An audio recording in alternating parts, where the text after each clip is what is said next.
Thanks so much for joining this short yoga practice to celebrate Ostara, or the Spring Equinox. Ostara represents the halfway position between the Winter Solstice or Yule and the Summer Solstice or Litha. These days and nights are of equal length, and this is a good time for renewal and fresh starts as the world springs into life. We'll work today with incorporating cleansing postures such as twists and forward folds to stimulate digestion and to clear away any stuck energy, as well as embracing some of the grounding postures to help us connect with the earth during this transition. When you're ready, let's begin. Hi everyone, thank you so much for joining me for this Ostara or Spring Equinox yoga practice. So this is going to be a cleansing, a clearing practice focusing on twists on forward folds to aid in digestion. I think it's always important to mention that this isn't a detoxification process. Your liver detoxifies the body in a beautiful way. And so I want you to think of this more as an energetic principle of clearing out the trapped energy from the winter, as well as aiding in the massage and the beautiful movement of your digestive system in this practice, as opposed to a detoxification process. Lots of water and your liver will help you with the detoxification process. With that in mind, we're going to start today just in a seated position, comfortable crossed legs, and we're going to move into a side body stretch. So bring your right hand to the outside of your right hip as you inhale, reach your left fingertips up and maybe over to the side. This could be more of a deep side stretch coming onto the elbow, or more of a rotation depending on what feels good. Noticing the connection between your ribs and your belly and how this influences how you feel as you breathe. As we inhale, come back through center, switching sides. Exhale to side stretch. Throughout this practice today, you're going to want to breathe as deep as possible. A lot of these postures you may find actually it's hard to breathe as deep as possible. It becomes quite a challenge to breathe as we restrict all of the muscles that surround our lungs and our abdomen. And this is the point. We massage through the digestive tract by building that resistance around our breath. As we inhale, come back up through center. As we exhale, twist, bring your right hand behind your right hip, left hand towards your right knee. Breathing in to lengthen the spine. And breathing out to twist a little bit deeper, looking out over your right shoulder, keeping your left shoulder blade relaxed, nice and soft. As we inhale, come back through center, reach the arms up. As we exhale, twist to the opposite side.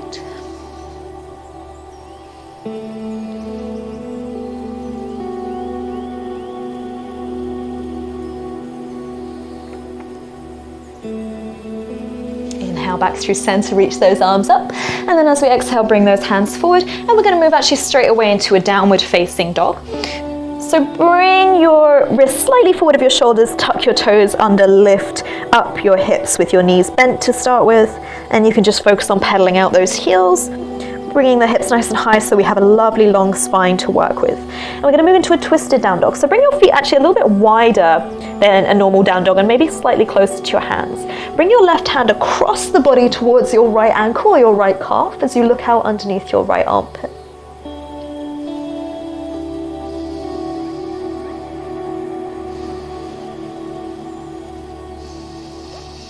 Bring your left hand forward, inhale.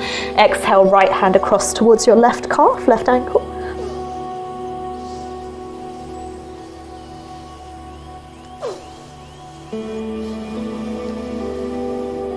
Right hand forward, and maybe you want to just take a traditional down dog or take another breath here.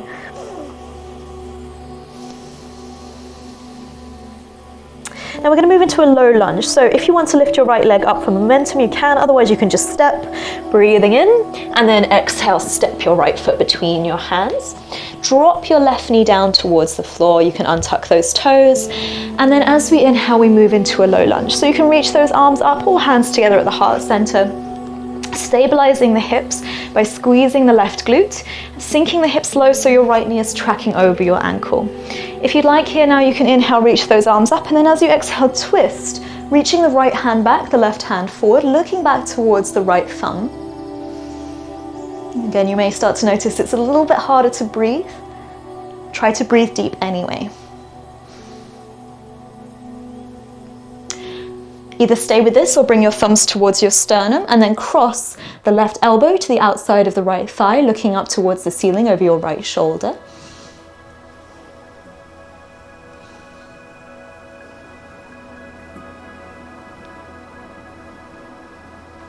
Stay here, or tuck your left toes under, lift your left knee to the off the floor, excuse me, with the option to open your arms, bringing your left hand down to the floor, right arm up towards the ceiling.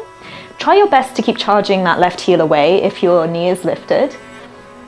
Feel the energy a little bit through this pose. Remember, although we are clearing the trapped energy out, we're also inviting the new energy in by creating space. Breathing in. As you exhale, bring your thumbs to your sternum. Look down towards your right big toe. Now this may take a few steps or one big step. Bring your left toes to meet your right or hips width distance apart as you sink the weight down into the heels for your revolved chair. Breathing. Try to keep your knees in alignment. Don't let your left knee drop forward of your right.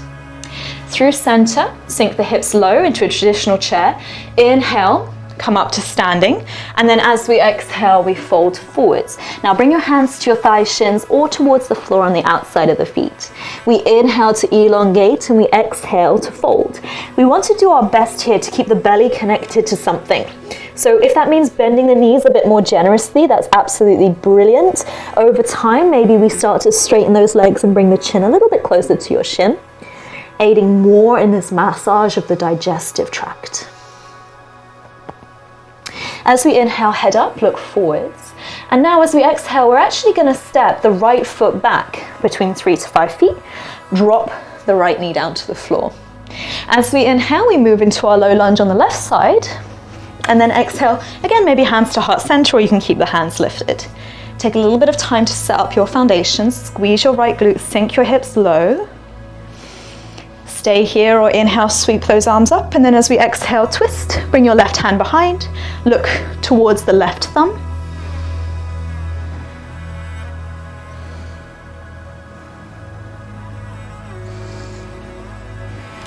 Stay where you are, or bring your thumbs towards your sternum. Hook the right elbow to the outside of the left thigh, and then look out over your left shoulder.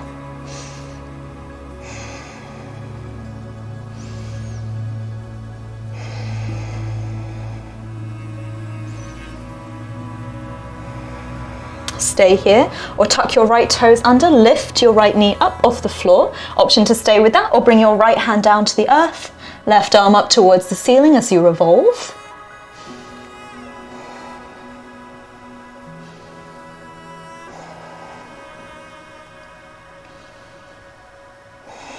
Bring your hands together at the center of your chest, and then see if you can step into your revolved chair.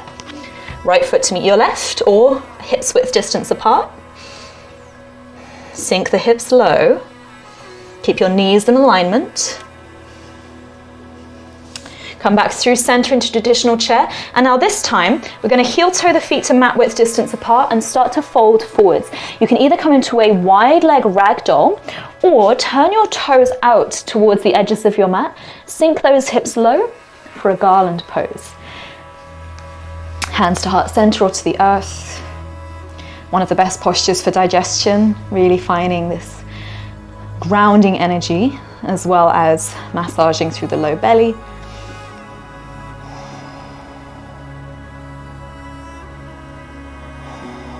Now, if you have any tailbone pain or sit bone pain, come up to standing and then make your way to a seat safely. Otherwise, you can just gently sit your sit bones back using the support of your hands as you do this. Bring your legs back through center, and we're going to take a boat pose. So a slightly stronger posture. It's actually going to tone your abdominals to help support through the low belly, as opposed to necessarily deep breathing into this posture. But we're going to do a little bit of work, and a little bit of shaking is okay to help, again, stimulate that movement down into the abdomen. So bring your hands to the backs of the thighs, come onto the onto the toes, very lightly. If you have any sit bone pain, tailbone pain, stay here. Otherwise, you can bring your shins towards parallel, arms alongside your legs, or even straighten your legs. So we're going to hold here for a few breaths, and then we have the option to roll. So keep your gaze steady, keep your jaw soft. Shaking is okay. So you can either stay with this, or as long as, again, you have no pain through your low back, you can start to roll down, roll back, and see if you can catch on the way back up. Maybe 3 times. And don't worry if you fall out. That's kind of the point. We're challenging our balance. Once you come all the way back up, now this time, Bring the soles of the feet to the floor. Take your hands to the outside of the calves, thighs, or feet, your choice, but notice the belly to thigh connection. We want to maintain this connection as we move into the next posture. So if you can already feel this sensation through the hamstrings, fantastic. Stay here. Just work with this, breathing down into the belly. If you do want to take it a bit further, you can start to walk your heels forward or walk your sit bones back. But the moment you feel this kind of curving through the spine or that the belly is lifted off the thighs, I want you to back off. Focus on this belly to thigh connection first. And then over time, maybe we can relax a little bit deeper, even relax the head down towards the knees. If there's a little gap here and it feels kind of a bit uncomfortable, you can actually thread your hands or your arms underneath your knees or use a pillow.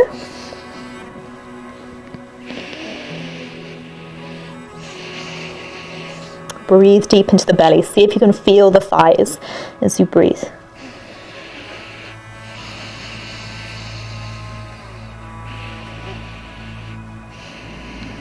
Now, if you have neck pain, you don't want to do inversions, or you have shoulder injuries, I'm going to recommend you stay here for another few breaths. If you would like to do a variation of plow pose, halasana, then we're going to come to lay down on our backs. Make sure you know where you're going. Don't move your head from side to side. Come down onto your back, and then either moving through shoulder stand or with the legs bent or straight, shoot your legs up and over till the feet touch the floor above your head. If they don't touch the floor, you can keep your hands on your sacrum, making sure you support your spine. Otherwise, you can interlace your fingers, pressing the pinky fingers into the earth, coming onto the tops of the toes, getting a nice stretch through your hamstrings. But arguably, more so than this, is you're getting this compression through the entirety of the front line of your body. And so what this does is it opens the tissues in the lower back and the backs of the ribs. And what we do is we start to breathe deeper into these areas, massaging the deep webbing of connective tissues in your low back, QL muscles, as well as into the deeper areas of the abdomen, around the kidneys. Coming out very gently. Bring your knees to your forehead, and then just use your hands to act as brakes, palms facing down. Slowly unroll. Bring the soles of the feet to the floor. If you're in seated, just come to lay down on the floor with your knees bent, and then we're going to move into an apanasana, wind relieving pose. So hug your knees in towards your chest. You can take opposite hand to wrist, elbow, knee, thigh, wherever they reach. Don't worry about the binding so much. But make sure your lower back is on the floor, and make sure your neck is nice and long. If you don't have time for a full yoga practice, this is the one to do. This is really great for reducing stress. It's really great for your digestion. It's fantastic for connecting to a deeper form of breathing, which enables you to massage again through that abdominal cavity. So as you breathe, I want you to feel like your belly is inflating. If you have pelvic floor dysfunction, abdominal separation, or nausea, you may want to just do this like 50%. Otherwise, full deep diaphragmatic breathing. Feel your belly pushing into the surface of your thighs. Feel how that resistance builds, and you may notice this expands deeper into the waist and the low back. Maybe even down deeper into the pelvic floor muscles.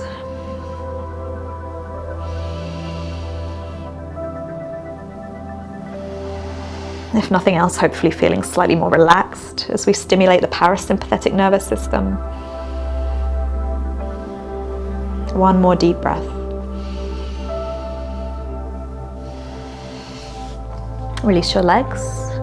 Make your way into either Shavasana, or you may want to just bend your knees and bring your knees together to touch with your feet mat width, one hand to your heart, one hand to your belly, or just relax your arms alongside your body.